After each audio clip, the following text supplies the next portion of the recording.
So there is an absolutely tiny, minuscule bit of Valve news recently on June 30th. The short of it is that this guy released Box 3D, which is another like a new like physics engine for video games. This is also notable because it's like a sequel to Box 2D, and Box 2D is extremely popular for 2D games. Apparently, it's like what basically any 2D game uses for physics or something. So it has like legendary status amongst, you know, like video game programmers, and it's like well known. And basically it's like very, very mildly interesting to Valve fans because it turns out this was made by forking or creating a derivative based off of Valve's first Source 2 physics engine, which is called Rubicon. So they took that and then they built Box 3D off of it. And then at the bottom of this section, they have a tiny mention saying that at Valve, Rubicon continues to evolve, and Dirk, the guy who made Rubicon,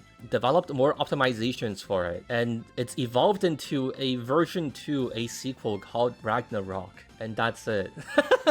That's our massive Valve news of the week. So specifically as it pertains to Valve, and if you like narrowly only care about fucking Valve news, this is like the tiny little crumb you get. Basically, Valve has improved their Source 2 physics engine, and it's now called Ragnarok, and presumably it's going to be used in whatever like new Valve thing. Actually, I wonder if it's even in like Deadlock or Dota or something, but I don't think it is. It'll be interesting to see if we get like mentions of it in the future, but yeah, that's that's your incredibly tiny bit of news. Now, the story that this comes from is mildly interesting. If you want to, you know, continue watching to find out. The story is that this guy is friends with the Valve developer who made the Source 2 physics engine, Dirk Gregorius, and this guy, Aaron Cato, he's working on the next video game by Jeff Kaplan of Overwatch director fame called The Legend of California, and they were having issues with the Unreal Engine physics engine, like the physics engine that it comes with by default. There's like a stupid video of like the gun is constantly spinning, and I'm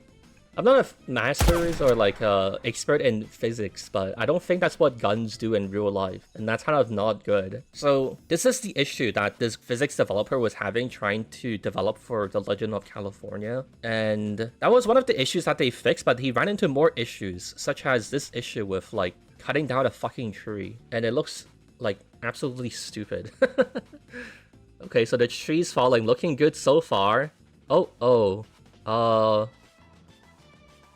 Why did it come back up? Oh, it's back again? Okay. Not looking so hot.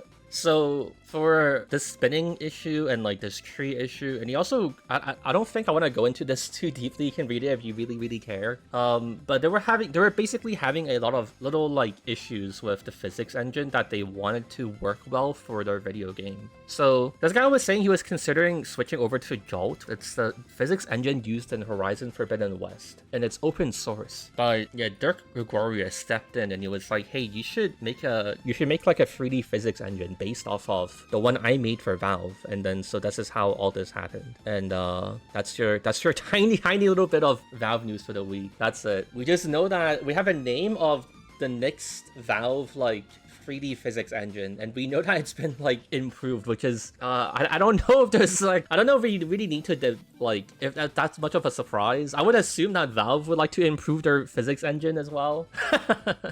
I don't know if anyone's assuming that Valve wasn't evolve their physics engine, but if you were, I think your poly market bet has, you know, blown up. The one also last tiny little thing is that also interesting is that Sandbox from Mr. Gary Newman uses Box 3D. This was posted on July 1st, and they made a little they added a little segment in their blog post talking about how they've been using Box 3D in Sandbox, and it's now public and open on GitHub, and they're just spreading the news. Wowee. So I guess that's kind of cool. Yep, that's it.